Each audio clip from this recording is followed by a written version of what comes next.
This is episode 120 of Stand Up. Joining me today, Moe Davis. He is running for Congress in North Carolina's 11th District, and Kim Mangone.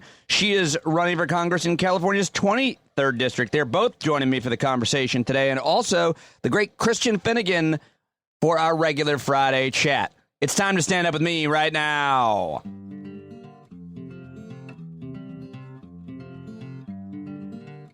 All right, we are off, and I'm very happy to have you joining me. I'm happy to be between your ears or coming out of your speakers in your car or wherever you're listening. Thank you. It's awesome. A lot of new subscribers this week as well. They keep coming, and I will keep bringing it to you each day, every day on the podcast. I have an amazing network of people that I reach out to, experts on all of the issues that matter to you, and we're here daily. I'm here daily. Who's we? It's just me.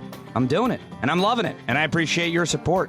If you're not signed up for a paid subscription, I'd love to have you. It's in the show link. It's in the show notes. There's a link is what I mean. You know what I mean.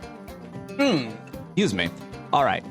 Oh, man. Thousands of people marching across the Brooklyn Bridge in Manhattan Thursday night. They had George Floyd's memorial, where we heard from Al Sharpton. I'll play that a little bit of that for you. Rainstorms in Washington, D.C. dampened the protests and sent National Guard into the White House. The NYPD commissioner asked for violence against police to stop. He said, sorry for our part in racial bias and excessive force. Well, I'm sure that'll do it. $750,000 bail set for each of the ex-police officers accused in George Floyd's death. I think there's 4 in total. House Speaker Nancy Pelosi says Democrats will introduce a police reform bill on Monday. That'll be interesting. A lot of different developments. And as I go to putting this podcast up here tonight, I'm watching all the videos across the country of violence against the peaceful protesters. A horrible situation in Buffalo I saw where the cops just pushed this old man down. His head's just bleeding on the sidewalk, and they ignored him.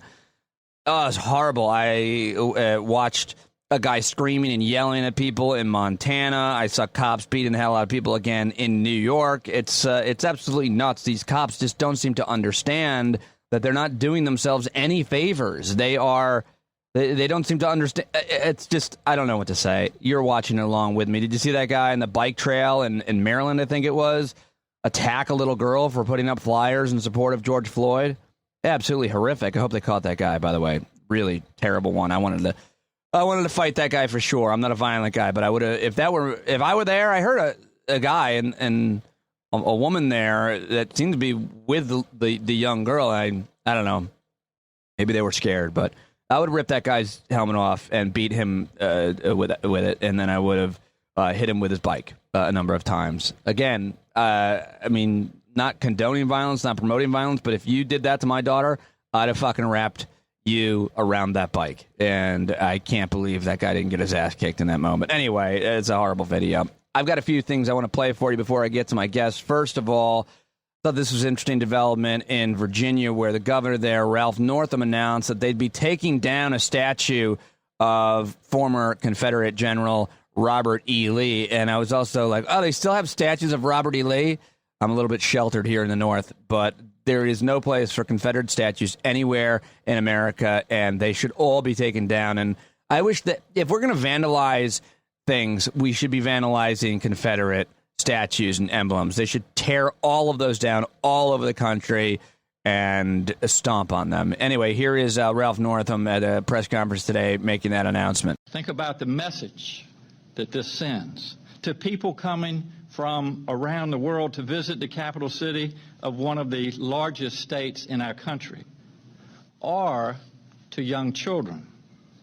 What do you say when a 6-year-old African-American little girl looks you in the eye and says, what does this big statue mean? Why is it here?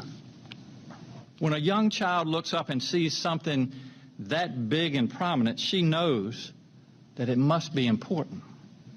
And when it's the biggest thing around, it sends a clear message. This is what we value the most. But that's just not true anymore. You see, in Virginia, we no longer preach a false version of history, one that pretends the Civil War was about state rights and not the evils of slavery. No one believes that any longer. And in 2020, we can no longer honor a system that was based on the buying and selling of enslaved people. Not in 2020. So I want us all to tell that little girl the truth. Yes, that statue has been there for a long time. But it was wrong then, and it is wrong now. So we're taking it down. The crazy thing was, and I can't believe nobody's talking about this, Ralph Northam made those remarks in blackface. This guy just has not... Some of you believe me. Okay, that's Ralph Northam, who is somehow still in office after there were pictures surfaced of him wearing blackface. But apparently, as I learned this week from talking to Tiffany Cross, it's because black voters in Virginia knew that the Republican that would have replaced him was going to be way worse for them than a guy who wore blackface to a party 20 years ago. So good on them. All right, now I want to play for you a little bit from Al Sharpton's speech at George Floyd's funeral. A lot of people gave him a lot of respect. I guess it was a pretty good speech. I haven't heard the whole thing, but here's just a minute or so from Al Sharpton on Thursday. And when I looked this time and saw marches where in some cases young whites outnumbered the blacks marching, I know that it's a different time and a different season. When I looked and saw people in Germany marching for George Floyd, it's a different time and a different season. When they went in front of the Parliament in London, England, and said it's a different time and a different season, I come to tell you, America, this is the time of dealing with accountability in the criminal justice system.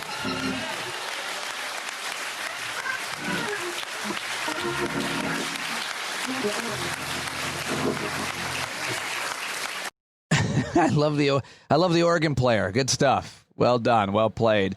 You should watch the whole speech. I should watch the whole speech. I hear it was pretty good. And apparently he took an 8-minute and 36-second pause, and all of the major networks carried it. They carried 8 minutes and 36 seconds of silence, which was the amount of time that the police officer in Minneapolis had his knee on George Floyd's neck. At the rally or protest I was at, I think we were at Monday night, that Ava and I went to in Nyack, New York, they had a similar paused moment of silence for like almost 9 minutes. And it gives you a perspective of how long he had his knee on that guy's neck, on George Floyd's neck. And by the way, so the big question is it different? Is it different this time? Michelle Norris said this time it's different on Twitter, and that really resonated with me. I bring that up later on again with my conversation with Christian Finnegan. But what's your take? What do you think? I know a lot of folks out there are rightfully jaded and embittered by how much of this we've had to see and endure in the past, but there does seem to be something different. Protests around the world and across America continuing into the weekend. Lots more scheduled. And lastly, I want to play something hopefully brings you a little happiness. It brought me happiness to hear the voice of someone who I admire a great deal, someone I was honored to interview. John Lewis, civil rights hero who marched with Dr. King, had his head beat in on the Selma Bridge, has got a pretty serious form of cancer. I think it's pancreatic, and I thought it was stage 4. But he was on CBS News with Gayle King on Thursday, and I wanted to play you this great man's voice on the podcast today. Well, my health is improving. I have wonderful doctor and nurse, and they've been taking good care of me. I'm very hopeful and very optimistic. They're trying to get me to eat more. We're optimistic, too. And I'm trying to eat more. Yes, please do. And regain my weight. John Lewis, we need his voice now more than ever. So great to hear that. Okay, let's get to my first guest. He is a really interesting guy who I have a lot of admiration for. He is running in North Carolina's 11th Congressional District as a Democrat. He's a retired Air Force colonel, lawyer, educator, former administrative law judge. He was appointed as the 3rd Chief Prosecutor in the Guantanamo military commissions where he served from September 2005 until October 2007, but he resigned from that position after he refused to use evidence obtained through torture. That's right, he resigned because he would not use evidence that interrogators got from torture and because of political influence and pressure in the prosecutions. And for that reason alone, I have great admiration for Morris Davis. Go to Moe Davis for Congress and send him some money. I talked to him, I don't know, a couple months back, but he's now won the nomination. We had a great conversation. Here it is right now. All right, there he is now, my old friend from North Carolina, where he's running for Congress. Very excited to have him back on the podcast. Moe Davis, welcome back. Thank you very much for joining me. Well, I appreciate you having me. Thanks, Pete. I don't think I've seen you since you won the primary. Was it back in March? And what was the circumstances given the spread of the virus? Yeah, well, back on March 3rd, the virus was we're just beginning to hear about it. So it didn't have a big impact on the primary. And the primary went well. I was late getting into the race. This was a district that was heavily gerrymandered that, gave Mark Meadows 4 terms in office because it was almost a mathematical impossibility for a Democrat to win here. Because they took Asheville, if you've never been here, I've described it as the Berkeley of the Blue Ridge, because it's like if you picked up Berkeley and dropped it in the Appalachian Mountains, you'd have Asheville. And so the Republicans had split Asheville in half and put half in one district and half in another to dilute the vote. And it was on December 2nd is when the legislature, under court order, put it back together, put Asheville back together and made this competitive. So. How did Asheville become like that, by the way? Do you know, the history of how it became this kind of, I don't even want to say liberal or progressive. Those are the words people identify with it, but just kind of more enlightened, more diverse way of thinking in the middle of that spot in North Carolina. Well, if you've ever been here, it's a beautiful place. I mean, I think growing up around here, I took it for granted until I joined the military and saw other places, and I really then appreciated how beautiful it is here. But it became kind of an arts community. Up in the mountains, a lot of folks moved here, artists and then restaurants. And I can tell you, when I was growing up around here, if you went out to dinner, you had your choice of fried chicken, burgers, or barbecue. And now we've got some of the greatest restaurants around here that you can imagine. So it became an artsy community and, kind of, as you said, a liberal, progressive, very accepting place. And for Republicans, that's not palatable. So they split it in half. And, in December, it got put back together. So, I was late getting in. I wasn't sure how it was going to go because some of my Democratic competitors, I had 15 weeks. Some of them had 15 months. But I ended up in a 5-person race getting 47.5%. So pretty big deal. I was really pleased. Well, congratulations on winning the primary. I mean, when you announced your run, of course, you were taking on Mark Meadows, and you had him in your sights every hour of every day. What happened to your former opponent? Well, he quit. I ran for office and he ran for the Hills. So I don't know what happened to him, but it was disappointing. I saw him again last night. If you're watching television, Trump was over, had the troops attacking American citizens. Mark Meadows was marching alongside of him over to the St. Paul's Church and standing next to him. So, Mark Meadows was an embarrassment to the state of North Carolina, serving in Congress, and he's still an embarrassment to, serving Trump. Yeah, he's just to be clear, he's now Trump's acting, or he's his chief of staff, Mark Meadows, your former. Yeah. That had to be pretty wild. I look, he's the first chief of staff in, I forgot how many decades that doesn't have a 4-year college degree. So, Trump said he likes the uneducated, so now he's got one serving with him. Right, go easy on those of us who don't have 4-year college degrees, Mo. I mean, you're not chief of staff to the president. That's a good point. That is a very strong point. Well, you're very qualified, obviously, for Congress, for on paper, and I know you personally, and you got strong character, great guy. And I'm very excited to see you win in November. But who are you now running against there? And what do you need? What kind of support do you still need? Well, right now, I don't know who I'm running against. When Mark Meadows announced he wasn't going to run on December the 19th, the deadline to register was noon on December the 20th. So he waited till the last minute to announce he wasn't running. There's a lady named Linda Bennett, who was Mark the best friend of Mark Meadows' wife, and Miss Bennett had pre-registered her web domain several months earlier. And clearly, everybody here believes that he was trying to set this up to shoehorn her into his slot. But a number of other Republicans managed to get in. So at the end of the day, I think Miss Bennett got about 22% of the vote, and a 24-year-old, Madison Cawthorn, who I got to give the young man credit. He's trying to get his first adult job being a member of Congress, and he got 20% of the vote. So the two of them are in a runoff that'll be on June 23rd to determine who's going to be my opponent. But both of them are, if you go on their websites or you see any of their presentations, their first sentence is, I'm a loyal supporter of Donald Trump. So it's going to be another version of Mark Meadows, whichever one wins. Before we get to some of these issues, how has the experience been for you running for Congress? What's it like getting out and meeting the people in the district? And how often do you meet people that just slam the door on your face and say they're for Trump? I mean, look at your background, serving in the military as long as you did. I mean, you would think that they would at least give you their ear and hear you out. How has it been? Yeah, and that's what I'm counting on to win this seat. That the district, as I said before, it's heavily gerrymandered. So if you go back and look at, when Mark Meadows ran, he was winning, by 20, 25, 30%.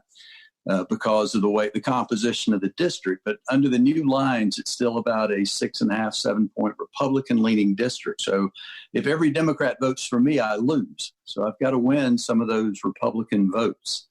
And I think the key to doing that, there's 65,000 veterans in this district.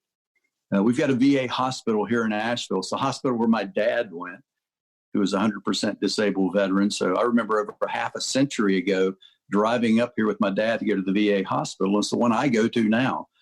And preserving it, the Republicans want to privatize VA healthcare and profitize it. And veterans, whether they're Democrats or Republicans or independents, are pretty much uniformly against that. So I'm counting on those sensible Republicans, the ones that haven't, didn't drink the Trump Kool-Aid. And they're still out there. We've had a lot of Republicans get in touch and say, hey, look, what can I do to help?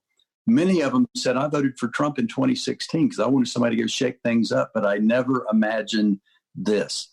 So I'm counting on those folks to make the difference. And you're right. I can go out to the VFW and some of the rural communities, and I can get in the door because I'm one of those guys. We went out to the far end of the state, far into the district, right on the Tennessee border, weekend before last, for a march to call awareness to the problem of veteran suicides. And, I'm part of that group. So I think that's the key to winning. The two folks running against me, neither one's qualified. Like I said, the 24-year-old was homeschooled. He has no formal education. Never held an adult job. The only job he's had was working at Chick-fil-A. So I wore the uniform of the U.S. military. He wore the Chick-fil-A uniform. And he's running for Congress. The other night he said that at an event, he said, there are almost 400 members in the House right now. And after the census, there's likely to be more than 500. Oh, boy. Oh, boy. So that's his level of knowledge. Oh, my goodness gracious. And Mrs. Meadows' best friend, Linda Bennett, she's a real estate agent. And she said, she grew up in, I think, New Hampshire and moved down here as an adult, kind of like Mark Meadows. She moved down here to peddle real estate. And she said that our public schools, which she never attended, I spent 19 years in North Carolina's public schools and universities. Miss Bennett said our public schools are liberal indoctrination centers. And it's like I said, neither one has any qualifications. And the Trump following is very much like a cult. I mean, I've been talking to cult experts actually about this, and there's not a lot of difference. And so I wonder if you've seen that fever break, if you've seen cult members leave. I mean, and if so, what are the circumstances? If in a district like yours, you've got to convert those Republicans. I mean, he has got hardcore support amongst Republicans, and I just don't know what, if anything, changes that support. I like to think it's you knocking on their door. Yeah, well, I think, there are some that truly are, have pledged their loyalty to Trump. And, you can't reason with people that won't accept facts. And I've given up. Don't you remember the Ron White, the comedian, has that whole bit about you can't fix stupid? Yeah, I know Ron. Yeah. Well, he's right. And I've given up trying. I mean, you can't persuade people that won't accept logic and common sense, and they buy into all the conspiracy theories. But there are a lot of people here. I think, Bernie Sanders and Donald Trump were really popular in this district back in 2016. And I think the reason was people viewed them as outsiders. They weren't beholden to the party. And they were candidates that people here thought would break glass for them. And I've had a number of them, folks that voted for Trump that have attended my events, or they've gotten in touch with the campaign and said, look, I wanted somebody to shake things up, but I never expected the chaos. Wow. I thought there would be some controls, but, Congress has rolled over. And so a lot of, a number of those, I can't say a lot, but a number of those folks have come around and realized that we can't continue on the path that we're on. So, speaking of chaos, yesterday was, depending on when you're listening to this, but this is the day when the president ordered American peaceful protesters to be shot with rubber bullets and tear gas so he could walk over to a church that he doesn't attend and hold up a Bible that he doesn't read. And he had a lot of support from, as you mentioned, of course, your former opponent, Mark Meadows, who's his chief of staff. You saw the attorney general there. You saw the head of the Joint Chiefs.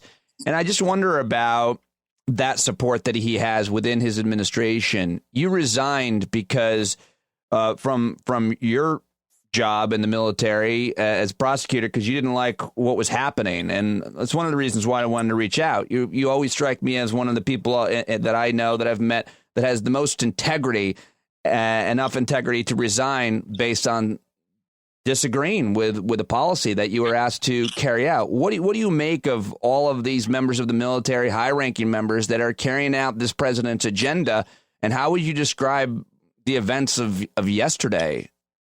Yeah, yesterday was something I didn't think I'd ever see. Our troops turned against, their fellow citizens. And General Miley marching along obediently beside of Trump over to the church was really disappointing. And I've never met him. I don't know. I'd like to think that a number of people have stuck with the administration on the theory that if they quit, it's going to be somebody worse coming in behind them. And they're trying to keep things as upright as possible. Right. I hope that's what General Miley's thinking is. But there comes a point in time when you've got to say, enough is enough. This is not, the oath is to defend the Constitution, not to defend, not to be loyal to the president. And there's got to be a line that you just aren't willing to cross. And it seems like what we saw last night, particularly, I was watching on television, the folks that were gathered in Lafayette Park weren't causing trouble. They were just standing around. It was prior to the curfew was at 7:00. It was a half an hour before that. And without any provocation, to rubber bullets and tear gas and horses and batons. And that's one thing I hope when I get to Congress on January 3rd, there's the president gets inaugurated. Joe Biden gets inaugurated on January 20th. There's a 17-day gap in there. I hope there's an investigation of what caused an attack on unprovoked attack on American citizens at Lafayette Park. But it was really disappointing seeing that happen. And, it was interesting the night before, though, when folks were out in Lafayette Park, seemed like Trump took the tactic that my wife and I take often on Halloween. And that's when we run out of candy, we turn off the lights and hide in the basement. Yeah. So I think he wanted to show what a tough guy he is. I don't know if you're my age, I remember growing up watching The Little Rascals. All I don't right. know if you ever watched that show. Remember Butch? Butch was like the bad guy on there, the tough guy. But Butch always had his gang around him. I remember there's one episode where Butch and Alfalfa get into it, and Butch's gang isn't there. And he's just a sniveling coward at that point. And that's the way Trump strikes me, is like marching over to the church yesterday. It wasn't him that walked through the protesters to get there. He had to have others do the dirty work. So I think he reminds me of Butch on The Little Rascals. He's a blowhard that, again, it amazes me. When I go to the VA hospital here, it amazes me when I see Trump stickers out in the parking lot, because he's everything that the military is not. Right. So, yeah, I'm always flustered by that as well, but I'm not a member of the military. Never have been. So, when we talk about toughness and machismo and courage, he's the last person I think of. I don't mean Donald Trump doesn't seem like he's ever, done a day of hard work in his life, much less taking a risk and putting his life on the line. So it doesn't strike me. That's what's so disgusting to me around here. I mean, this district is, because remember Mark Meadows, back when he was still purportedly representing this district, I had said when Mark Meadows became the chief of staff, it really wasn't a change in duties. It was just a change in title, because he'd spent the last 3 years representing Donald Trump in Western North Carolina. But, the folks here, when Meadows was bragging about the great Trump economy, that might be true up on Madison Avenue, but down here in Madison County, that's not the case. I mean, there's 17 counties in this district. Every one of our counties, the uninsured rate is well above the national average. And that was before COVID-19. The poverty rate, 14 of our 17 counties, the poverty rate was above the national average, even though the unemployment rate was 3.5%, 4%. So people were working, but they weren't earning a living. So how folks here can pledge their loyalty to this guy who has nothing in common with them other than being a snake oil salesman who's, persuaded them that it's their duty to vote against their own interest. I'm hoping, one thing COVID-19 I think has done is really highlighted a lot of the problems. Like here, the broadband access rate around the country is about 92%. We've got counties here where it's 50%.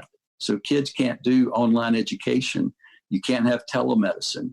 Businesses can't do online sales because they don't have broadband. So there are a lot of issues I think have been highlighted and really kind of bubbled up to the surface because of COVID-19. And I hope there are a lot of folks around here that are looking around going, Mark Meadows did us no favors over the last 8 years. We're in poverty.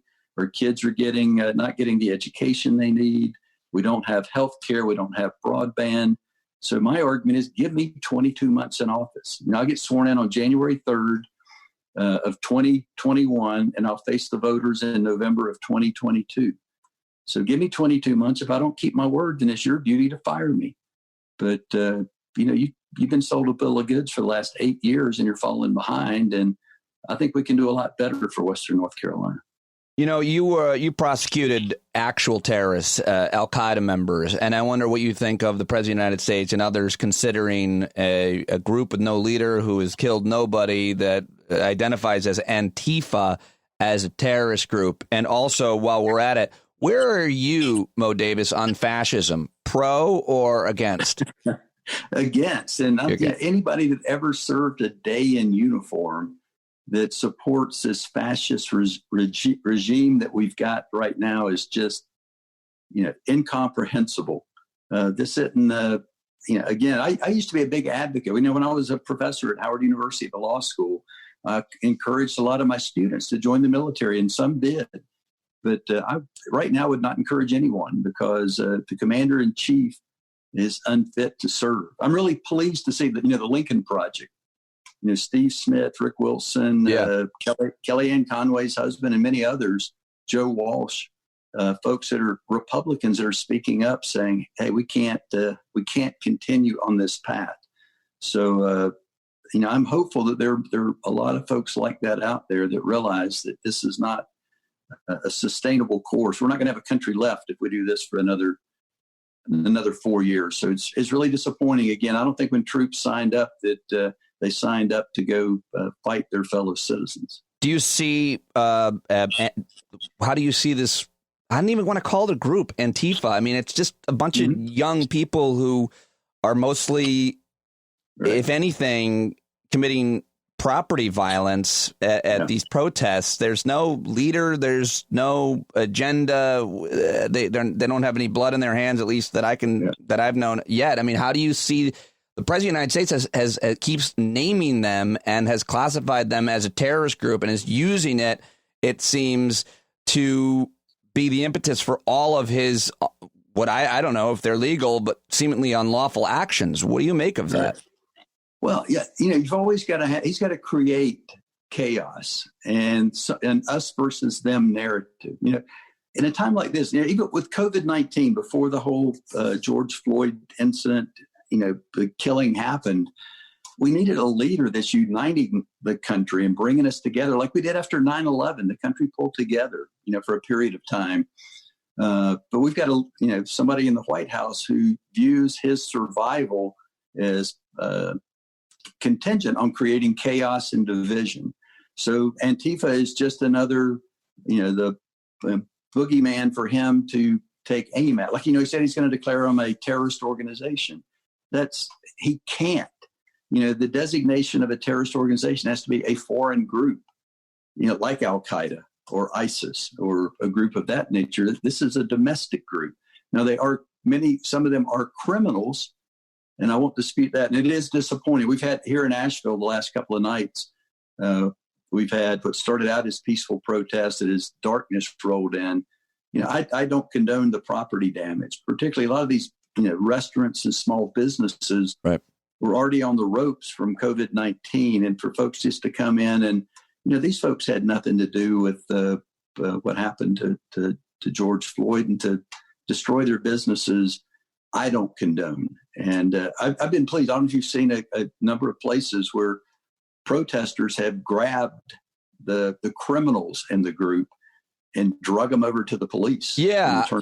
I think it's just really, really confusing. I think there are different agendas and different groups out there, but the vast majority of people are nonviolent everywhere. I was at a protest last night locally. There was no violence. It was completely peaceful.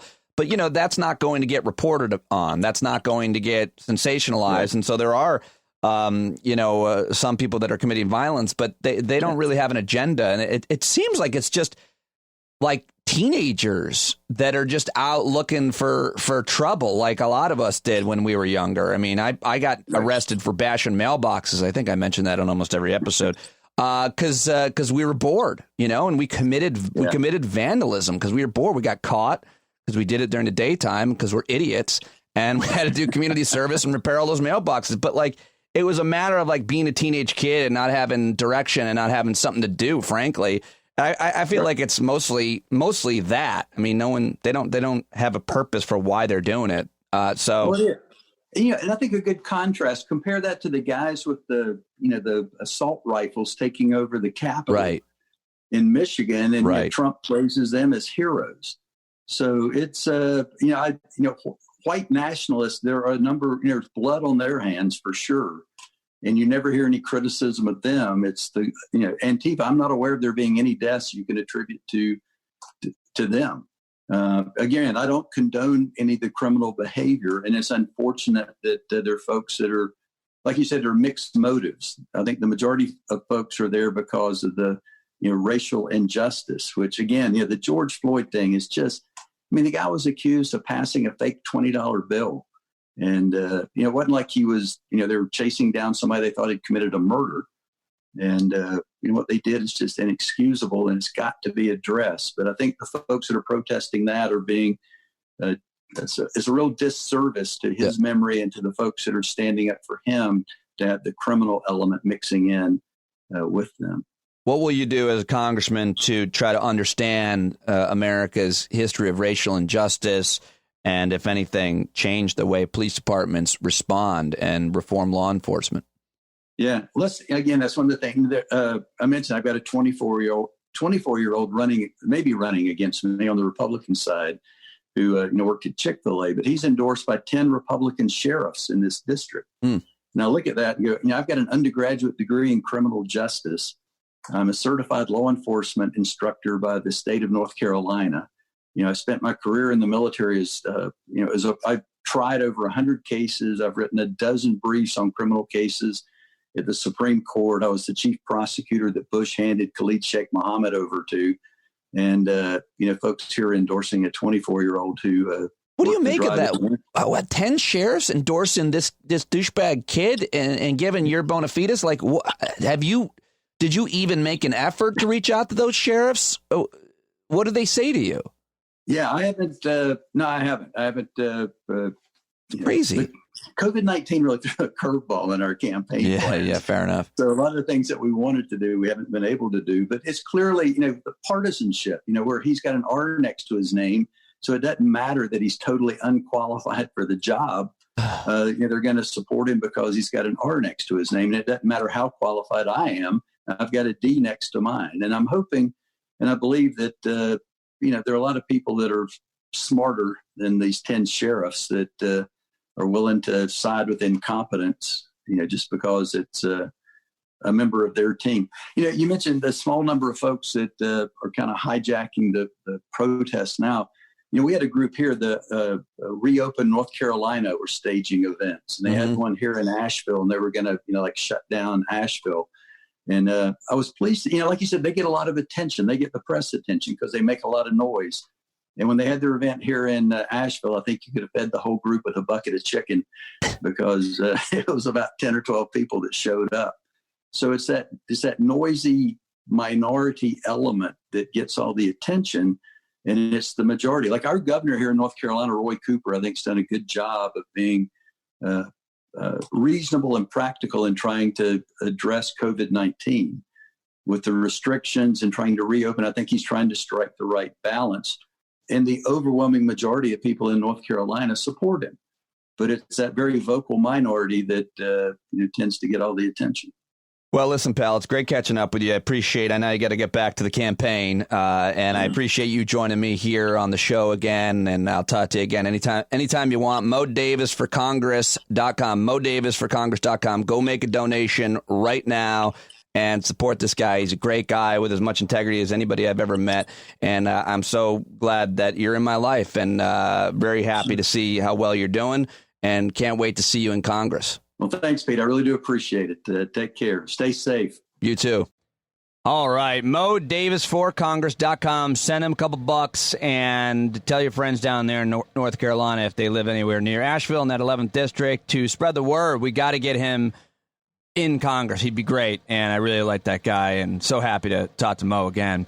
Okay, now let's move on to my second guest of today's show. Every Friday, I have a conversation with comedian Christian Finnegan. People love when we do. He's so great, and I always hear from a lot of listeners about our conversations. He is on Twitter at Christ Finnegan, Christ Finnegan, and ChristianFinnegan.com. You should buy all of his comedy albums. Comedians need all the support they can get. They usually make their money from live performance, but that is dead. Live performers and all of the arts need your support right now, as does, of course, Christian Finnegan. So say hi to him on Twitter, buy his albums, and here's today's conversation. And it is great to have my friend Christian Finnegan joining me, as he has every Friday. People look forward to Fridays now for you, and I'm very happy. People in general. Even if they don't follow your show, it's just there's a sense. There's like, oh God, I'm really looking forward to Friday. I can't put my finger on it. How do you feel about the, is it a phrase? How do you feel about Friday Eve, which is Thursday night, I guess? Those sort of things I'm sure they make a lot of sense if you live a normal life, like 95% of American society. But for me, Friday, Saturday, those tend to be my busiest days. Right. So the idea of like, hey, it's the weekend. Like I have the same feeling like, oh, it's Monday, because usually I don't put in avails on Mondays. And so for comedy club, Sunday night, if I do sets, and it's like, oh, I know I have at least Monday to just completely pick around. Yeah, that doesn't apply to you then. No. Well, first of all, I just want to say it is really great to finally get a white person on the show this week. Oh God, our time has come. It's been really a struggle for white people lately, and I'm ready. I'm ready to come. I'm not going to lie come to up you. For some air. I did wonder, and I didn't know like who your other guests have been. This morning I woke up and we've made a habit of having these little chats once a week. And I thought to myself, this week, really? Like, is this the week? Like maybe there's someone else. But I obviously you've had lots of great conversations with great people. And so what's the opposite of a palate cleanser? I am a palate dirtier. No, I think that that's a thoughtful point, and I have been having I have had amazing conversations this week and last week, and I always try to have a diverse, group of guests. But But I also think that while this problem of racial injustice, systemic racism, police brutality against, black folks is something we should hear when we're talking about race. We should always have black folks in the conversation. But I also think that white people are mostly the problem here. White supremacy is the problem. So I think it's important for white people to talk about it, especially with each other, and what we can do better. That conversation is relevant and welcome, I think. Don't you agree? I would agree. Yeah. I mean, I'm joking, but your point is valid that a lot of the work that has to be done. I mean, I'm sure on social media, people, your timeline has been filled with people, black people saying, hey, it's not my job to teach you these things. Right. You have access to Google. Like you can find this stuff out on your own. I'm not your sort of social justice avatar and sort of guide you into the promised land. You can find this stuff out on your own. And a lot of the really tough conversations have to happen amongst white people. They have to happen between sons and fathers and coworkers and, friends, longtime friends, and some of that stuff, it honestly happens better. I don't know what I'm saying, but you get the point I'm trying to make, is that there is definitely work that needs to be done amongst white people, separate from simply trying to interrogate black people. It's like, show me the way. Exactly. Yeah, no, you said it. I do actually think this time's different. And I saw Michelle Norris, who's a prominent black broadcaster from NPR, very smart woman, had this great project a couple years ago called the Race Card, I think it's called. Anyway, she tweeted today, and it really stuck with me. She tweeted, "This time is different." And I think that's an interesting thing to say, and it's an interesting thing to debate. But then I talked to a friend of mine, a listener and subscriber, who is a physician, and he was telling me, he's like, I've always kind of kept my mouth shut, but I'm done. I'm done keeping my mouth. He lives in a very conservative area and hears all kinds of crazy things all the time, but he never says anything for the obvious reasons that people avoid conflict. But he's like, yeah. I'm done. Another friend of mine reached out and said that his company, he's trying to help start an initiative. White people. I feel like there is a change amongst white people. Not all white people. I don't know how big of a movement is, but I just haven't heard this kind of talk from white folks who generally just avoid conflict and avoid confrontation and aren't proactive and on the offensive for what they can do. Yeah, well, there's war is too strong a word. I just can't think of a better word. There's a war that goes on within American culture, but there's also a culture war that goes on between white people about who is sort of ascendant in their how aggressively they promote their viewpoint. What I mean by that I know exactly what you mean by that. And I actually think that I think a lot of people of color and minorities probably don't really, I'm not going to say they don't understand it, but they might not see exactly what you're saying. So I want you to dig into it a little bit more. I think you're right about that. Yeah. I mean, there are times when you feel like you have the wind at your back to sort of push things rhetorically and philosophically in the direction that you believe in. And then there are times when you kind of hunker down and cover your ass and just keep your mouth shut. And I'm sure that is the source of a lot of frustration to black people and to people of color, in various scenarios. But say what you will about that. This is a period of time where those of us who are white and would like to see things change feel like there is a cultural wind at our back. If not now, when? Like, if we are not going to have conversations with our relatives and our friends and our coworkers about these things, if there's ever a time to speak up when you hear someone say something shitty, whether you're in line at the deli or whether you're at a bar with friends and somebody says something that's not cool, there are times when you feel more empowered to sort of move those goalposts. And that moving goalposts has a sort of negative connotation, but to sort of move the parameters of the debate. That it's like, okay, clearly now you can see that this is a problem. And so I'm going to press this issue. Whereas you might have been a big supporter of Muslim Americans' rights, but maybe after 9/11, it's not like all of a sudden you became an Islamophobe, but maybe you just kind of shut up a little bit. Like you just maybe didn't bring it up, or if somebody brought it up, you just kept your mouth shut and you didn't want to, call bullshit on things that you knew were bullshit. Now, if nothing else, this is the time to sort of press our cultural advantage, for lack of a better term. Yeah, I think you're right about that. And I think that you mentioned that isn't Christian. I mean, what was it? Ted Alexander's joke about, racism is best in the privacy of your own home or something like that. And I don't remember. You mentioned the deli. And it's like there are scenarios in which we feel more comfortable speaking up and speaking out against some kind of ignorant statement or bigoted moment. And there are other ones where you say, listen, it's not worth it. And I'm not going to change this person's mind. And I've got a lot to lose here. I think of your family. I think of your neighborhood where you live, maybe with your kids. Mm-hmm. I think of your workplace. I don't want to be the guy who's, always telling people how to behave and what to think and what to say. I don't want to rock the boat. And I think maybe what you're saying, I don't know if you're saying this or not, a lot of those spaces, they are widening, or the parameters are changing, or the behaviors. You know what? It's easier to say something in public at a deli. Someone's being really bigoted and mean and saying horrible things. You don't know that person. You got nothing to lose but standing up for, but it's a lot different if it's in your neighborhood or or it's on a text message that recently was like 16 of my high school friends. One of my friends said something stupid.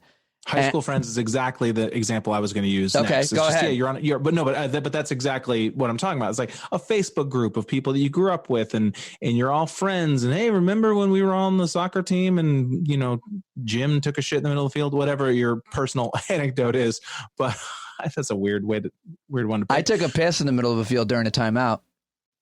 Everybody saw me. That happened, and I did it on the field. I did it. I was on the sideline. Everybody went to the midfield for the timeout. I stayed on the sideline and pissed an arc, and everybody saw me. I wanted everybody to see me, and I wanted to get attention. And I wanted to get a laugh, and it was everybody thought it was hilarious, except for my dad. Well, I'm glad you wanted to get a laugh, because honestly, I think the reason I brought it up is because that happened to me when I was on like a 6-year-old soccer team. Not me personally, but there was a kid who kept running up and down the field, and he kept asking to be taken out. And he really was not a willing participant. He was probably a future poet. Yeah. He did not really want to be taking place in the soccer game to begin with. And they would not let him come out, because it's like, kids have to play. Come on. And he just dropped his pants and took a shit at midfield. Yes. Yes. Where is he? You must find him. Make it your mission. Write a book. And that man was U.S. Senator. Rand Paul. Oh, that is great. Oh, that's a great story.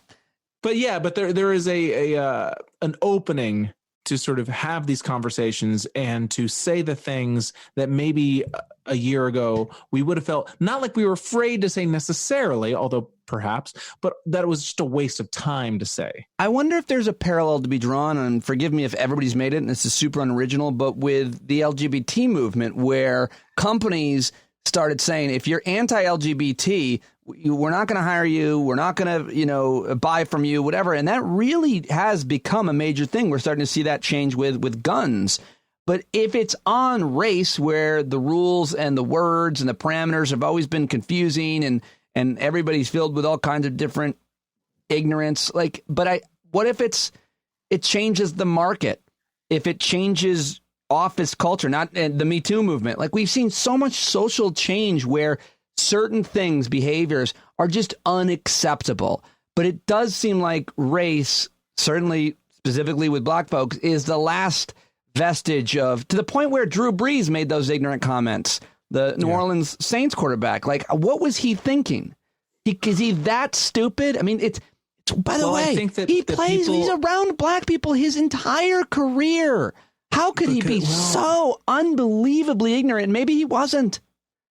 I mean, if you want to talk about football specifically, I mean, it is the most conservative of all the major sports, even in the way that the game is designed. Maybe, but it is designed like warfare. It is a very conservative structure, the game of football, Whereas I feel like basketball, and maybe I'm just reading into this because I love basketball and I'm not a huge football fan, but basketball to me is way more collaborative. There's not, whereas football is really sort of based on war strategy, of pushing forward and defending, I'm getting off topic slightly, but I do think that the average football player is far more conservative than the average basketball player, and I think the average football fan is more conservative than the average. We got a lot fan. more country boys playing football than basketball. Yeah, and there's a reason why there's military flyovers and ridiculous, absurd military parades that happen at during halftime, which, by the way, we pay the military to do. People don't talk about that. That's like the absurd amounts of money that professional sports teams pay the military to do some jingoistic horse shit during halftime. Glad you said it. Andrew Basovich wrote not a whole book about it, but mentions it in one of his books. The former Vietnam veteran, Lieutenant Colonel West Point, Andrew Basovich wrote about it. It's always important to mention. Yeah, it's propaganda bullshit. I can't stand it. Yeah. But I think a lot of these things, like Drew Brees' statements, they're just kind of they're memorized talking points, and they feel like they, I have to give my shout out to the troops. Like I can't not do that. And so they've gotten that sort of mental talking point in their mind, whereas I have to defend the flag. I have to, in the kneeling thing, they're just not willing to re-examine that. They've come up with their talking points that apply. That 4 years ago, however many years ago it was, the whole Kaepernick thing really exploded. They got their talking point down, and now, based on new information, they're just not able or not willing to re-examine that. Do you think that, as we talk about, there might be a change in white culture with an open-mindedness and with a kind of encouragement to speak out and speak up when you hear stuff, no matter where you are? Do you think that we're also seeing a change in support for the president? I mean, obviously the polling is reflective of that, but between the pandemic and his reaction to the protests and a lot of the things that he's done, I mean, this week specifically, one of the most effective ads he wrote for his opponents and his critics was when he tear gassed and shot. And there's been some discrepancy in media whether or not that happened in D.C. outside the White House. Absolutely, they shot people with rubber bullets. I know a friend who was there. He posted on Facebook a picture, Christian, with his shirt off with unfucking believable welts from the rubber bullets, like 5 of them. And yes, we also people have real misconception about what rubber bullets are. First of all, they think, it's like going to bounce off you like a Super Ball or, like some like it's Nerf or something. Yeah. They're not like little paintballs. They look like fucking soda cans. They're big and thick. They're like the size of a fist. And I wonder whether that has made police more trigger happy because they're quote unquote non-lethal. And so I can unload onto people, but I know I'm not going to kill them. By the way, if I had a fucking rubber bullet gun, you better believe I'd shoot you. Just want it. Yeah. It's rubber bullets. What are you going to do? They bounce off you. They're rubber. But the point is, he had protesters cleared with gas and rubber bullets so he could have a photo op. And that, along with, when they start looting, we start shooting, and his just miserable reaction to the protests, to bringing in the military, and you see Mattis coming out against him. Like, I wonder, do you think that this week, in addition to what's gone on with the pandemic, that the fever is breaking amongst a small amount of Trump supporters in important states, I think is the question. I hope so. I've thought that before. I mean, there are certain things that have happened over the past 3.5 years that I thought, clearly this is the point where people turn on him. Mm-hmm. But no, this is different for sure. Because not only is it, evil and anti-American, it's also incompetent. Like it's been really ineffective in terms of, there were more protesters the next day after he did that. And it's silly and ridiculous and it's embarrassing. And you have now people protesting all over the world, and it becomes harder and harder to defend this guy. And that's why you're seeing the only people you see defending Trump are just the real diehards who have a financial interest and the Bill Mitchells of the world, the Sean Hannitys, the Charlie Kirks, the Persobiaks, like all those, whatever his name is, Persobiak, whatever his name is. Those are the people you see out there defending him. Your rank and file aunt and uncle are just kind of shutting up, or if they're saying anything, they're just talking about looters because they don't want to talk about Trump. They just want to talk about looters. Did you hear that Hannity's wife is divorcing him? No, God, I wonder what could possibly have been the breaking point. Would you, if I said I know the whole story, but you have to give me $100, would you pay for that story? I would. I'd pay $1,000 to know what happened in the Hannity marriage. Oh God, I'm desperate to know what happened in the Hannity. What was it? What did he do? I wonder what the breaking point was. Oh God. And this is not important in the grand scheme of things, but his hair part. You think that was it? It's not a center part. It's not a side part. So upsetting. It's just awkwardly. He looks amazing. Like a 19th century soda jerk. Do you think? Here's something it's not politically incorrect, but it is I've said it a couple times and other people have as well. It's a little bit off. But when you see all these people in the streets, and as you mentioned, the protests are growing, and I hear there's someone who organized protests this weekend in D.C. where they're expecting 1 million people. Christian, there's still a pandemic.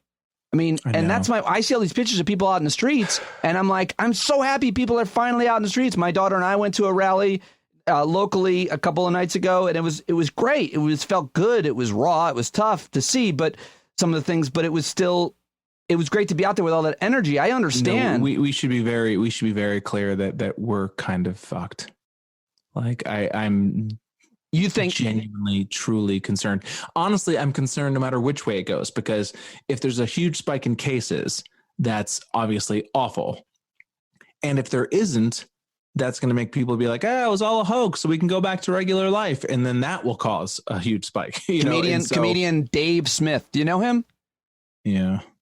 I don't know him. I think he did my show once, actually, maybe. I know. I'm friendly with him. I just think he's full of shit. Yeah, I do too. But he tweeted just what you said.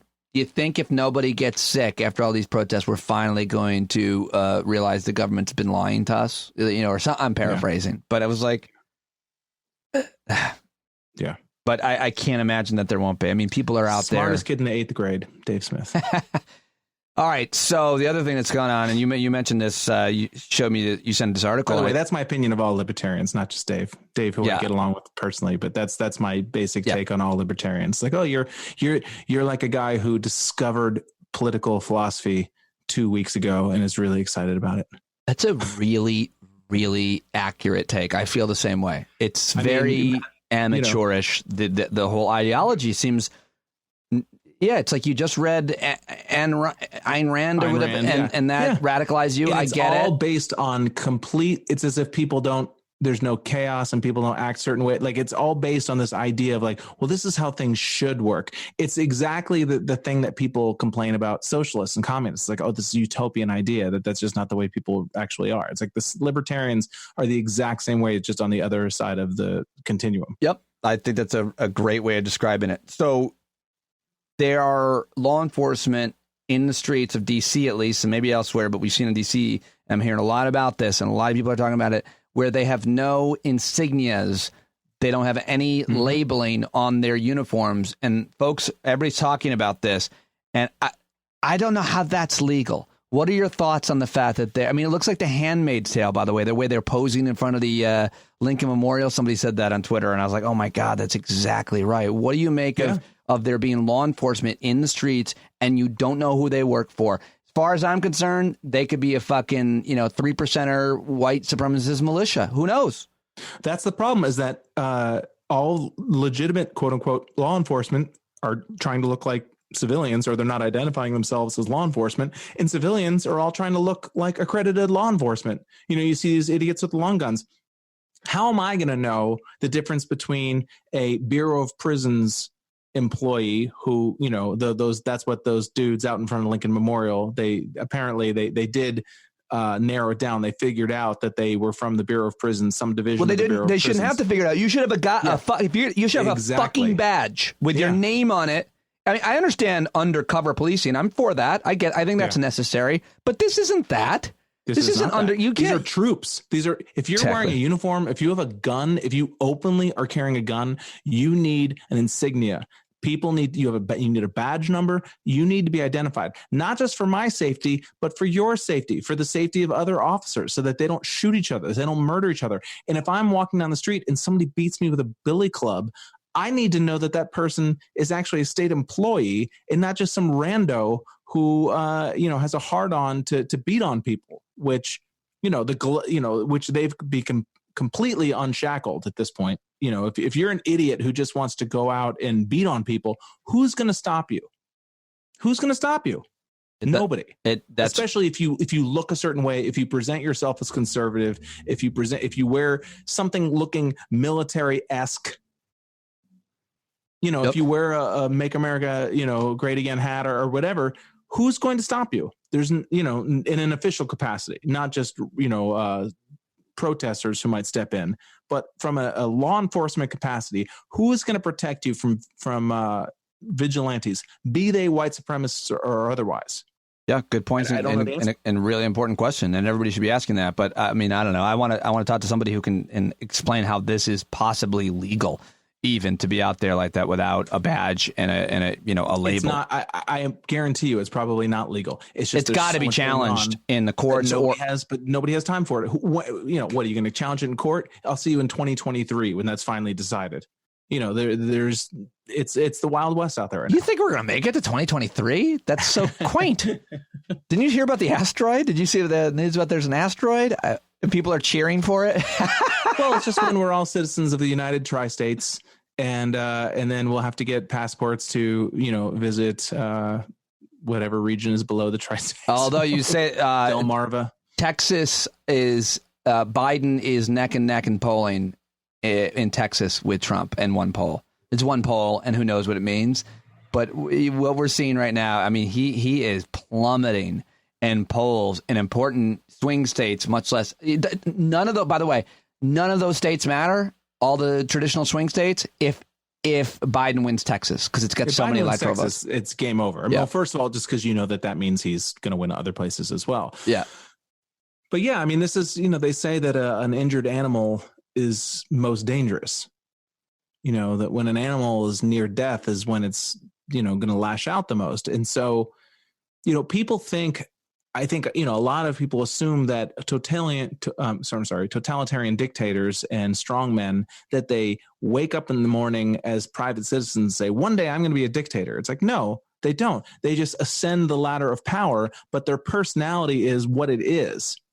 And so they don't know how to react to things other than with force and power. And, so Trump has been an authoritarian since he was a private citizen. It's just that now he's in the role he's in. And the more the walls close in on him, the more those authoritarian impulses are going to come to the fore. And it's a question of who's going to say no. Yep. And it feels like finally, for the first time, if people aren't saying no, they're saying, hey, maybe not.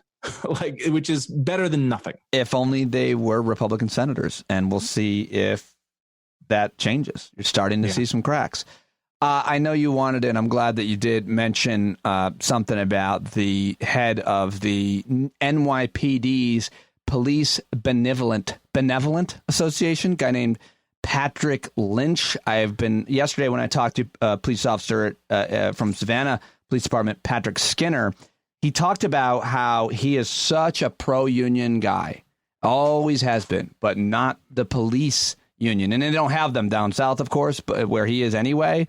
But he just talked about the problems with police unions. He himself, a police officer. But this guy's a special kind of piece of shit. And I don't usually talk about people that way.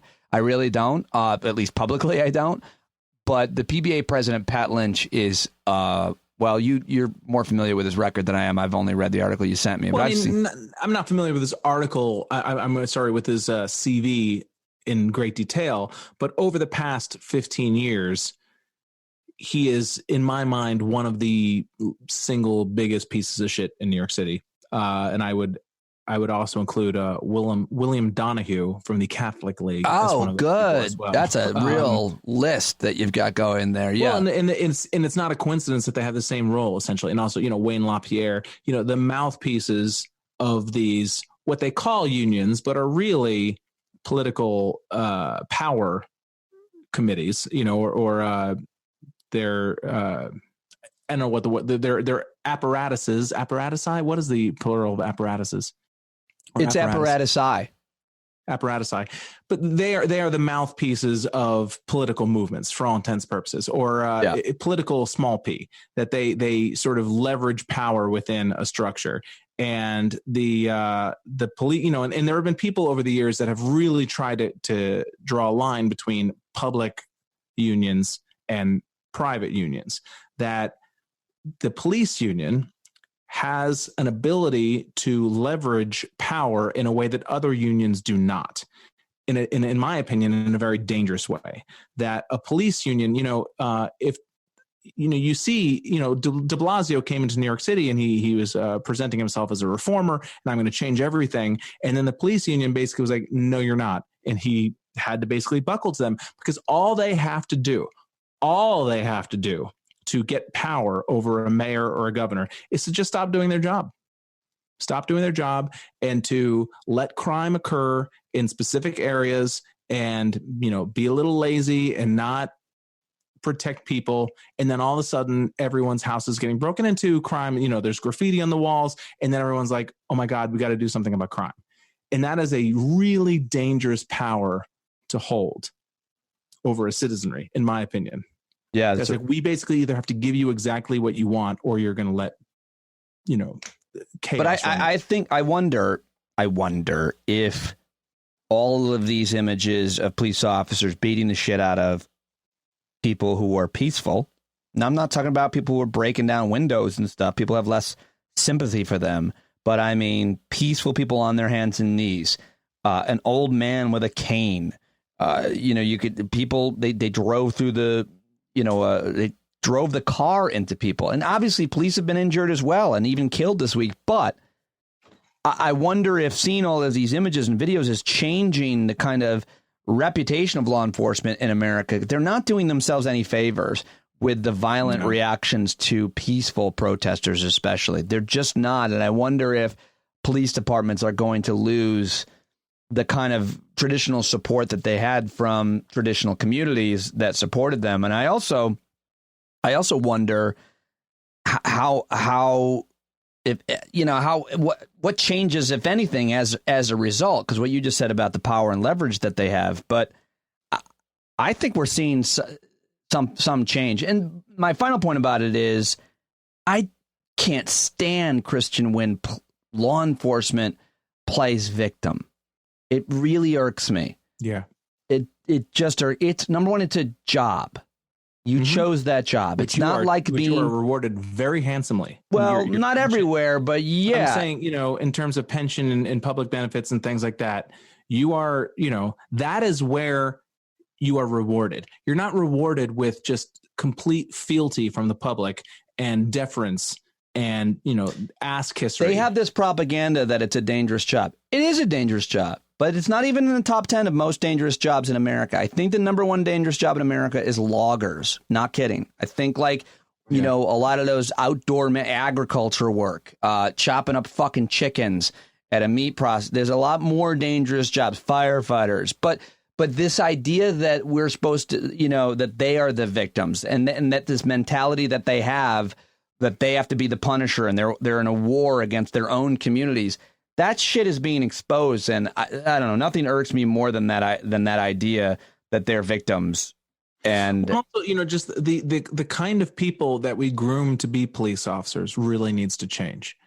The kind of people who are steered into a career of law enforcement, bullies, they tend to be aggressive in nature. Like, there's got to be better screening, and I'm sure that people who really are knowledgeable on this topic have much more concrete proposals about how to change law enforcement. So I don't want to, I talked to a great couple of people this week about that, but go ahead. Yeah. But if I had my druthers, what I would say is anyone with more than, say, 3 civilian complaints of unnecessary force against them has to reapply for their job. Doesn't mean you're fired necessarily, but you are essentially placed on a probation where you have to reapply for your job. Yep. And you're taken on a case-by-case basis and decided whether you're allowed to join the force.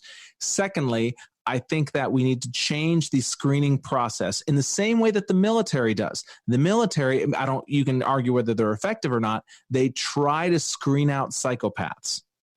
That we need to screen out some of these people who are just want to bust heads. They want to do all the head busting and they don't want to do any of the serving, all the protecting of themselves and none of the serving. Yep. And so granted, that is a project that would only yield benefits over the course of, say, a generation, but still at the bare minimum, we have to change how we present a career in law enforcement and what kind of young people are drawn to that profession. Yep. That it's not a get out of jail free card. It's not a hall pass to be an asshole, which I'm sorry, there's a cop deli. It's closed now, but there was a deli across the street from QED, where the venue that my wife owns. And they worked with us. They provided our sandwiches that we would sell. And I would go there 3-4 times a week to either get lunch for myself or lunch for my wife or to pick up an order. And it was a cop deli. There were always between 3 and 10 cops there. And they were always they're totally nice to me, totally nice. But I would listen to their conversations and you could sense the sort of machismo and that sort of like, just give me a reason. Just give me a reason, and as long as we have those kind of people, as long as law enforcement is comprised of people who are looking for a reason, we're going to continue to have these problems. Very well said. And we'll leave it there. I know you got to go. I appreciate your time as always, Christian Finnegan. And it's always great to have Thursday because that's when we tape for the Friday show with you. And I'm always happy that you join me. Thank you, pal. Thanks, Pete. Such a thoughtful guy, such a funny guy, such an intelligent guy. Please say hi to him on Twitter at Christ Finnegan and follow him there and buy his albums and support him. All right. And my final guest for today is another candidate for Congress, California's 23rd district out there between Fresno and Bakersfield, I think it is. We had a great conversation, and she's a really interesting woman. She's a U.S. Air Force veteran and aircraft mechanic is what she did. She became a systems engineer, and she was a single working mom. She raised her daughter, who's now grown up now, but while working full-time, she put herself through college and earned her bachelor's degree in professional aeronautics. She's now retired, and she's running for Congress. She's smart, she's thoughtful, and we had a great conversation. I want to introduce you. Most importantly, she's running against Kevin McCarthy, who lives, I don't know if people know this, but he lives inside of Donald Trump's ass. Here now is my conversation with Kim Mangone, and go to her website, mangoneforcongress.com, and make a donation. Okay, so there she is, Kim Mangone, and I'm very excited to have you joining me. But because you're such a no-name, we don't even know how to pronounce your name. We're going to change that so you become a household name. How is that last name pronounced? It is pronounced Mangone. Just like you read it. Well, how has your campaign not thought about, you probably have, but maybe that's not the best thing to get male voters, but we do want to make Kevin McCarthy a Mangone. There's a hashtag out there, get that man gone. All right, good. So it is being used. It's yes. Great to meet you virtually, and I want to talk all about your life and get to know you a little bit, but I think I'm really interested in your district that you're running in California. I'm always interested in a district and how it is drawn and how it is made up, the politics, the socioeconomics, the ethnicity, and so on. So tell us a little bit about California district. Is it 21 or 23? 23. I just lost my notes. 23. And how long have you been living there? I've been living here for about 30 years. And it's, Kevin McCarthy has won how many elections? At least the last 3 that I looked into. Yes. And he's beaten his Democratic challenger very comfortably. And I don't know how that district is drawn, but it would seem like a very, very difficult person incumbent to challenge. It would seem like what the politicos call a safe district for Republicans. Tell me about that district and why he always wins and has so much support in it. This is the first time that a real serious campaign has been run against him, is my campaign. I stepped back and looked at what I could do to make sure that we could actually win. That's my systems engineering background. I have to you're a problem solver. Yes. The problem is that Kevin McCarthy doesn't care about the people and is not voting for them. And the answer is he needs to go home and I will take his place. So to do that, I looked at, okay, what hadn't they done? And I realized that the last two especially, they had not run a serious campaign where they were just out all the time, getting their name known, raising funds so we could get commercials on TV, that sort of thing. And I am doing those things. Okay, that's interesting and important, but it's still like the math, according to my research, maybe I'm wrong, I'd love to be, but is that in your district in 23, there are a lot more registered Republicans than there are Democrats plus, is it no political party combined? There's just more Republican voters. Is that the case? And if so, how do you get your voters to the polls and maybe, I guess, I would imagine, have to pick off a lot of Republicans to beat them? Well, one of the things is that the country is satisfied with what the GOP is doing right now. I mean, Kevin McCarthy voted against the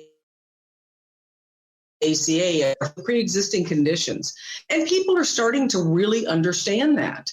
I've had Republicans come up to me and say, hey, I'm voting for you in November because I am tired of this. That's what I believe that I can win it because I will have the backing of not only the Democrats and the no party preference / independents, but I have Republicans who are looking at this administration and the way he blindly follows Trump. I mean, the mail by the vote. All right, Kim. So I got the audio issue fixed. Let me just ask you again, though. How do you beat Kevin McCarthy in a district where there's seemingly a lot more registered Republicans than there are Democrats and non-affiliated people? Well, the numbers the numbers are a little bit off, but there's like 40% Republican, and the rest of them are Democrat and independent / no party preference. But the most important thing here is that people are tired of the GOP. They're tired of Kevin McCarthy trying to get rid of the ACA. They're tired of, to get rid of the ACA so that people with existing conditions no longer have health care. That's the kind of thing he's pulling. So, and his blind loyalty to Trump, that people are really tired of because he's supposed to be representing the people, not Trump. I mean, that's people elected him. Trump didn't, but he's just doing whatever Trump tells him to do. So what about the rest of the other description of your district? It looks like it's that, it's a pretty big district in terms of land mass. It's between Fresno and L.A. And if you've ever driven up or down California there, it seems like it's a lot of nothing. And what I mean by nothing, I don't mean to insult your entire district, but a lot of agriculture, a lot of fields, not a lot of densely populated cities and so on. What is the makeup of your district? Who lives there? What kind of place is it? Well, let's see. When you say it's empty, well, a large portion of it is Sequoia National Forest. So, there you go. Yes, that is a national treasure. And by that, I mean, by empty, I mean filled with beauty. Right. Natural beauty. I just insulted an entire forest, which I feel horrible. I don't know how I'm going to win them back. But it's that. But yeah, there's a lot of agriculture. We have oil industry. We have aerospace industry. We have a couple of Air Force bases. We have one Air Force base and one naval base. So it's a very diverse area that, it's all over the place. Ethnically, politically, socioeconomically? Well, our district is one of the poorest, which is because, we've got a large amount of unemployment in our district, even before COVID-19, unfortunately, which is something I do want to go to Washington and help with. But ethnically, as of 2010 census, we were 42% Hispanic or Latino, and then the rest is divided up. I think it's 10% Black, and then we have, of course, we have our Indians and we have American Indian, and we have the white people, and it's pretty diverse. So if there's a lot of, I'm not sure how many of the Hispanic population work in agriculture, since there is so much agriculture, it seems like, I don't know how divisive the immigration issue is with farmers, because they're so often the labor, especially out there in California. It's my understanding that they are either often undocumented or they are new immigrants to the country. So how divisive is the issue of immigration in your district if so many of those folks are working on the farms in your district? Or maybe I'm wrong about that. It is a divisive issue, but that's, I think, mostly because it's also a humanitarian issue. How they're treating people, the refugees from South America, how they're treating their children, locking them up in cages, and now they're sending them back across the border and not telling their parents. Anybody with a sense of decency would be offended by that, and so it obviously is an issue. So let's talk about some other issues that matter to your constituents and folks whose vote you're trying to win. I know you mentioned healthcare, but I want to go a little bit deeper into that. Why is that such an animated issue for you? Is there an experience that you have? And what about the folks that you're hoping to turn into voters? How much of it is issue, and specifically, what about it is the issue? I mean, this idea that you mentioned already that Kevin McCarthy wants to take away the Affordable Care Act. I just think people are ignorant and they don't even know what that would mean for their lives. And a lot of people don't even know that they're benefiting from it. But you tell me what the deal is with health care. Well, with health care, nobody should go broke, getting medical care and health care. I mean, that's just insanity. I mean, I do support the keeping your insurance if you want it, because, the union workers have worked hard and long and given up salary for those medical benefits. And now suddenly people are talking about taking it away. I don't agree with that. Unless somebody's going to come back and magically give them back, give them raises to make up for that. And they're not. That's not going to happen. So no, I think that it's also too abrupt of a change. But I support a universal health care system to make sure everybody's covered, because nobody should be not covered. I mean, what do you do if you're poor and you can't afford a health insurance? Or you're part of the working poor, or they're just the lower middle class. Everybody should be able to afford health care, and they should not go to the poorhouse to actually go to the hospital. And it should never be a choice between medication and hospitalization. Where are you on this idea of Medicare for all? I think that you can get to universal health care in different ways and cover everybody in different ways. Maybe I'm wrong, but the one solution we hear a lot is Medicare for all. I'm not sure that's necessary. I'm not sure that's possible politically, obviously. Right. I think it's almost impossible unless Democrats win the White House and take back the Senate enough to have a filibuster-proof majority, and even then, it's still going to be tough. Yes. Where are you on that idea of Medicare access to everybody? I completely agree with you. I think it's a reach too far. I don't think there's too many. Like I said, the union workers have worked too hard. They don't want to give up their insurance. They've given up money for those health benefits. And I don't think as a nation we're ready to go for Medicare for all. I don't even think if we completely take over the Senate, the White House, as well as the Congress, I don't think we're going to get there. You're for universal health care and yes. access, but not specifically for Medicare for all being the solution. Correct. Is that what I'm hearing? Yes. So why on earth, Kim, would you decide to do this? I thought about running for Congress for about 2 hours back in October, and I quickly realized that I couldn't afford to support my family and also run for office. I mean, it's a full-time job, and you still got to pay your bills. That was my main issue. How are you getting around that and all of the other obvious obstacles and challenges of running for a congressional seat? Why? Well, first of all, I'm retired, so that gives me. And when I retired, I used to be a workaholic.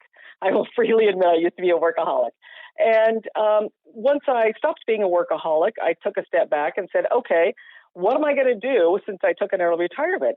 And I started looking at politics because I know what I'm capable of. I'm a systems engineer. I've got this diverse background that includes Air Force, and I'm an Air Force veteran. I was a aircraft mechanic, a systems engineer, as well as a single working mom. And I went to school while working full time to get my degree. And what that means is I've walked in a lot of shoes. And so I understand what people are going through, because I can look at it from a bunch of different viewpoints. And when I do that, and I started looking at politics, and I started looking at how McCarthy was voting, I was offended, not only for myself, but everybody from every walks of life across his district. And what it did was I am capable of doing this job. And I looked around and said, who else is going to run? I will support them. If nobody else is running that I don't like, then I will step up. And I will run for office because it's got to be done. And that's how I feel about it. And maybe that's part of my patriotic duties, from leftover from being a vet. But when I swore an oath to the Constitution to defend our country from enemies, foreign and domestic, I actually took that seriously. You retired early, and then you decided that you wanted to take on one of the most difficult jobs in the world. Yes. Campaigning for Congress, much less being in Congress. The commute to D.C. from California alone seems intimidating. Yes. So what is your experience? When I read that you were a single mom, I always have the same reaction to that kind of a story, which is, oh, that's impressive. Someone who can raise their child and go to school, in your case, full time and work full time. But what do you think that says to people? What are you hoping to get across by saying I'm a single mom? You say it like it's an attribute, and yes. Certainly I believe it is. Your daughter's all grown up now, but why is that such an important thing to tell people? I think the most important thing is I understand the balance of work and family life, and I understand what people are going through in their everyday lives as they're trying to balance their lives in today's world, and working families where both parents work, so they're having to find childcare, and they're having to deal with all those issues. And I understand that. So being a single mom means that you just have a little extra on your plate. That's all. Well, I think you're being modest. So let's talk a little bit more about Kevin McCarthy, because he was at one point very critical of Donald Trump, and like a lot of other Republicans, he has somehow come around to become a top defender, and obviously that gives him access to being the most powerful Republican in the House. Have you ever met Kevin McCarthy? No, I did one of those teletown halls where the people that he actually speak are asked up front. They're asked beforehand to speak, and everybody else just has to listen. And the reason you can tell that, there is no yelling. The questions that come from the teletown hall, they're scripted, or they're chosen by his office, his campaign in this case. Yeah, he hasn't had an actual town hall since 2010. How is that? I understand why politically someone would do that, because they make the wager that it's less harm to not put themselves in front of their constituents and get yelled at and have to hear from them. But I don't know. This is one of those things where I don't understand how any supporter of his would be okay with it. Everybody wants access to their congressman, right. And doing town halls is a really important way to connect. I know they get pretty crazy, but how are people in your district okay with the fact that he's not done a town hall since 2010? Yes, they're not okay with it. That's part of the reason that I'm so confident that I can beat him. He does not talk to the people. He does carefully scripted media sound bites is all he does. And the people are not happy with it. We have had people go out and protest in front of his office and put signs on it. There was a group of retired persons that went to and protest in front of his office, and he wouldn't let them in. They kept them locked out because I guess they're afraid from hearing about the people.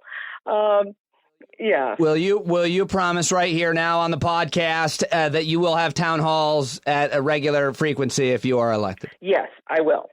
And if during this time I would have Zoom town halls during COVID. I mean, you can have Zoom town halls where people can call in. You can have Facebook town halls where people can ask questions. I mean, you should be out there. There's a lot of different ways to do it right now electronically.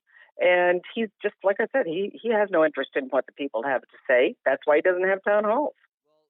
Well, most people still don't know who you are, probably even in your district, but you have gained a lot of popularity in the last couple of weeks, 80,000 new Twitter followers or something like that on Twitter. And that's awesome. And that's how I found out about you. It's great. Social media can be great for promotional purposes like that. But your followers are most likely from all over the country. How do you, where is that support going to come from in the district? How can you compete with Kevin McCarthy when he's got like $1 million? I'm hoping that with that Twitter following, you're getting donations from people all over the country. But how do you compete with the money, which is such a bullshit thing to have to do to raise like at least $1 million to win a House seat in your district, probably more? Yeah, it is a challenge. And we are doing fundraising because of that, for that reason, so we can at least fight him. But it's. I think people are tired enough. They're looking for alternative. And what I'm going to be doing is I'm reaching out to the people. I had planned to do town halls actually and go from city to city since it is such a large district. I was going to go city to city doing town halls. Of course, we can't do that. So instead, what I'm doing is making sure that I'm raising enough funds to do commercials, get flyers to people, do these town halls and just put ads in newspapers, just an old-fashioned campaign.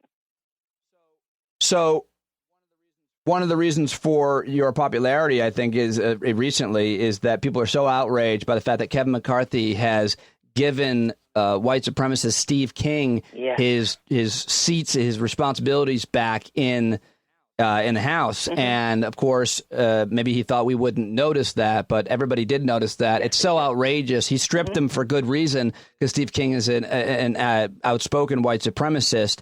And now he is given those privileges back. And everybody found out. Is that kind of one of the reasons for your increase in popularity in the last week? People just being so outraged by his move there with Steve King? I think part of it is I think part of it is Steve King. I think part of it is his voting record, where he voted against the last coronavirus relief bill. I think the fact that he's leading the GOP efforts in voter suppression across the nation. California, we do enjoy our vote by mail. And that he's leading the charge in suppressing that across the nation where it's not as readily available as it is in California. That's offensive. What a hypocrite. It's also a dumb move for Republicans in a lot of districts where they were actually always winning the vote by mail ballots, I think. Yeah. I don't know about your district, but it's a Trump move, and he thinks it's good for him, but it's a terrible move for a lot of blue state Republicans, I think, because they're likely voters vote by mail. Speaking of Donald Trump, what are your thoughts on that, man? Okay, this is a Nathan. I have to keep this clean. It's very hard. He has violated his oath to the Constitution over and over again. The fact that he fired IGs, so we can't investigate him. I mean, the amount of laws that are going to have to be changed to close all the loopholes where he has betrayed our country, we got to close them. What he's done with the COVID-19, where he knew in January and should have started being prepared for this pandemic in January and cost extra lives because he couldn't be bothered. I mean, the guy obviously does not care about the people. And he proves it over and over again. 100,000 people dead, and he's out playing golf. Really? Yeah. That's... You came up in a world dominated by men in the Air Force, and as one of the few women who are engineers are in the Air Force at the time, and so you're clearly unafraid and unintimidated by that. But this president seems to really resent women and not appreciate them and not believe them. And, several women, over a dozen at least, have accused him of sexual assault. Yes. I sometimes think that we forget about that because he floods the zone with disgusting and toxic commentary and ideas every day. As a woman, how do you think of what he has done, been accused of, and how he relates to women? Well, I think that somebody like that, first of all, should never have any power whatsoever, because not only does he disparage women, but he encourages others to disparage women and to discount them. And like you said, I'm a woman that has a lot of times been in fields where I was not welcome just because I was a woman. And I just worked through it. I knew going in that, hey, this was going to be a thing that I would have to work against, and I have. But I have never, even back in the day, had somebody act and treat women the way that Trump does. I mean, it's disgusting what he's doing. And the fact that they're allowing him to do it, and the GOP is encouraging it, because no matter what he says or does, they say it's great. And McCarthy especially is, no matter what he does, it's great with McCarthy. He has not said one thing against him since Trump was actually elected. It's a good point. When the standard you walk past is the standard you accept, and Republicans are accepting that standard he sets, which is not a standard at all. Obviously, it's a horrible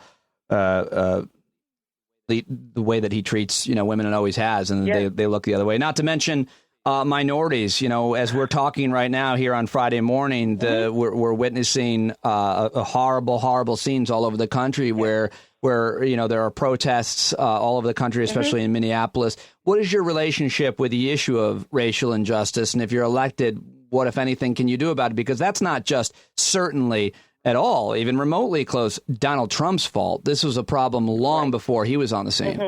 Actually, that is one thing that we really need to overcome, and that's federally as well as statewide.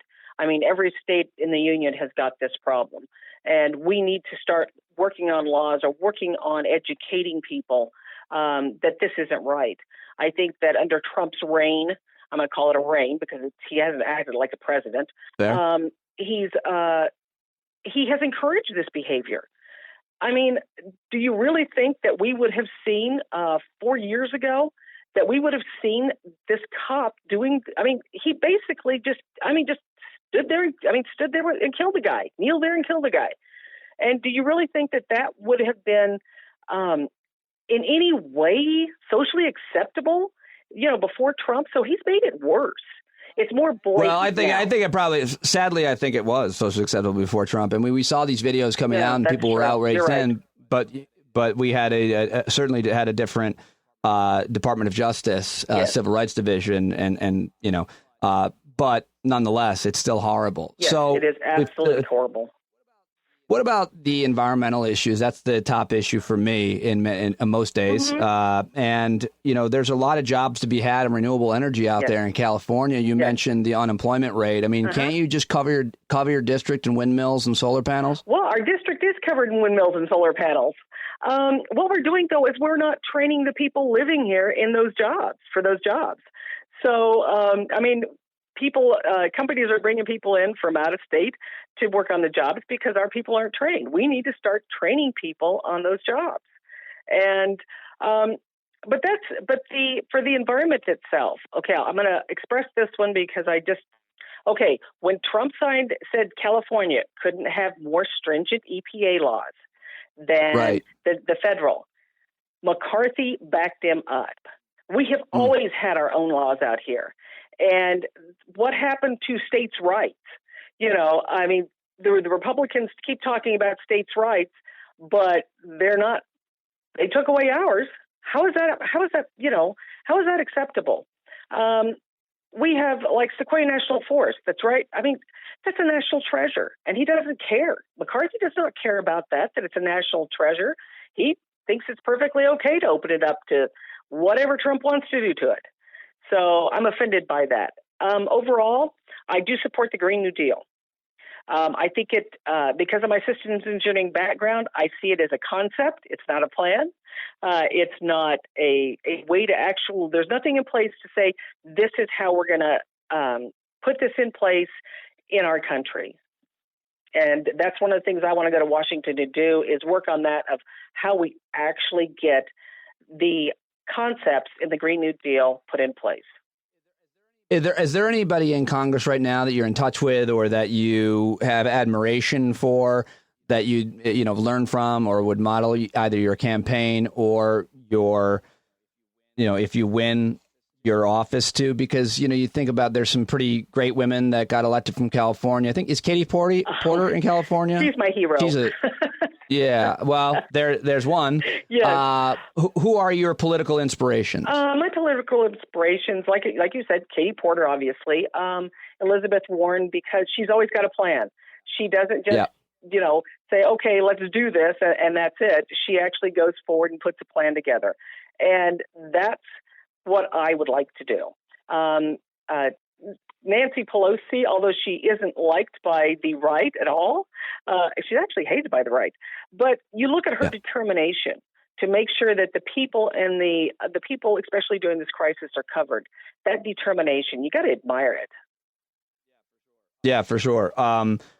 What else can you tell me, Kim, about yourself that's maybe personal that you haven't shared yet? Because obviously you're a highly intelligent, highly capable, and successful woman your whole life. But, let me ask you this. I guess I'll ask you a specific question. How have you personally dealt with this pandemic and having to adapt your life? We all have our own story and our relationships and who we can see and who we can't see. How have you dealt with it? Everybody has a lot of bad days, some good days. How are you doing? How have you dealt with it? I'm actually, it is what it is. I am more that kind of a person. I don't really get, there's occasionally where I'll go, well, geez, I'd really like to see my daughter and grandson and travel to Texas to see my dad. And I just go, nope, can't do that. It's more accepting. This is what we need to do. And I'm not going to put anybody's else's life in danger to get around it. So I've just been dealing with it that way. If you were to turn on some music to try to relax and get through the moment or just enjoy yourself, what music, what artist, what track? Let's see. Who are you listening to? Well, right now I'm listening to people. If you say the wrong artist, you could lose votes. You got to be very careful here. I know my mom would say Manilow. I know she'd say Manilow. Actually, what I'm listening to right now is the comedies. A lot of the satirical and parody and comedy ones, like Chris Mann. The Adele song that was absolutely hilarious. The Randy Rainbow. He's got a bunch of songs out that he's awesome. Yep. So that's what I'm doing. Is I'm really listening to that type of thing. Okay, let's laugh some. Yes, it is. It is absolutely terrible. One of the worst things, like I said, 100,000 deaths. That makes me so sad and so angry. Sad for the people, the families, and the friends they've lost. But it just makes me so mad when they could have started earlier and didn't. Well, what do you make of the decisions that have been made by the federal, state, or local governments, which are all, kind of different in terms of where we're at right now and quote, opening back up? If you really trust the science on this and the experts on this and the history of pandemics like this, as well as look at what's going on in those countries that have opened back up, it's hard to see that being a solution. But Republicans have created a false choice for Americans, many in the right-wing media as well, saying that we've got to open back up or the economy is going to shut down. And my answer to that is no, it'll be worse if we open back up. Yes, because, if people start going back out, people start getting sick. More people die because that's what's going to happen. Is the disregard for human life and caring about human beings. Is rampant in the GOP. They do not care about people, and they're proving it over and over. My state, fortunately, great. Newsom has handled this, very well. He shows that he's caring about the people. He's being cautious with our opening. Even during the opening up, he's being cautious, and we flattened our curve, pretty early because he did shut down the state. Federally, the fact that we do not have a federal plan, how is that possible? Any other president we have had, we would have had a federal plan to deal with the pandemic. Yep. And it would have started from day one. It would have started in January when they saw it coming. And I don't care if they're Republican or Democrat. They would have been dealing with it right up front. I'm guessing Kevin McCarthy's not going to debate you. I don't know. I sure hope he does. Well, I hope if he does, I'm sure you'll eat him alive, and I hope you do in the election as well. And I hope our listeners will spread the word about your campaign and you, and it was really great talking to you, Kim. I'm very inspired by this undertaking of yours, and I wish you the best. Thank you for talking to me. Well, thank you, and thank you very much for having me. I sure appreciate it. Absolutely. That is Kim Mangone, MangoneForCongress.com. Check her out and tell your friends out there in her district to support her for Congress, because Kevin McCarthy's been there for far too long. He is a terrible person and a racist person and a bad person, and you got to get rid of Kevin McCarthy. He's the highest ranking member of the Republican Party. He was terrible to Barack Obama, and it would be amazing to see Kim Mangone send him packing. So please consider a donation to her. MangoneForCongress.com. That is it for today's podcast. Thank you very much for your support, for listening. Tell me who you want to hear, what you want to hear. Let me know what you like, what you don't like, and please sign up for a paid subscription. Welcome to all the new subscribers at patreon.com/Pete Dominick, or go to the paid subscription link in the show notes. You can also look in the show notes to see where interviews start. If I have more than two, especially, you can just skip ahead to find out at what point in the podcast they begin. And that's it. That's all I've got for you. I know it's crazy. The news is nuts, but I hope that you can have some sort of semblance of a peaceful weekend. I hope that you are staying healthy and keeping social distance. We're going to be heading to my parents, hopefully this weekend, to see them for the first time in months. We've all gotten tested, and hopefully that goes well. I'm really looking forward to seeing my mom and dad, and I'll bring them on the podcast early next week. I hope you have a great weekend. I love you guys so much. You've been so amazing to me, and I really appreciate how much you appreciate the work I'm doing. And tell your friends, spread the word. Thank you very much. You're not alone. I love you. I'll talk to you soon.